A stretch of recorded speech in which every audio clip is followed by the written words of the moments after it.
అందరి క్షణార్థులు. నేను మీ స్వామిని కొడకండ్ల జనగామ డిస్టిక్. ఈరోజు వర్ధనపేటల పక్కలో ఉన్న కోనాపురం ఎల్లమ్మ తల్లి గుడికి వెళ్ళానండి నేను.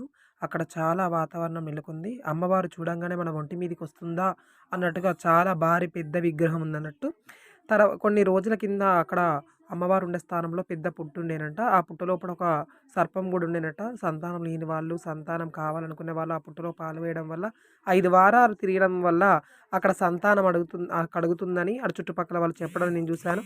ఎత్తైన ఎత్తైన మర్రి చెట్లు, ఆ మర్రి చెట్ల మీద నుంచి పెద్ద పెద్ద సర్పాలు కింద రాలుతూ ఉంటాయంట అండి. ఎటు చూసినా చుట్టూ పొలాలు, అమ్మవారు వాతావరణం నెలకొంది. ఇక్కడ ఎత్తైన మర్రి చెట్లు, మర్రి ఊడలు, ఆ మర్రి చెట్టుకు సంతానం కావాలనుకునే వాళ్ళు తొట్టెలు కడతారండి.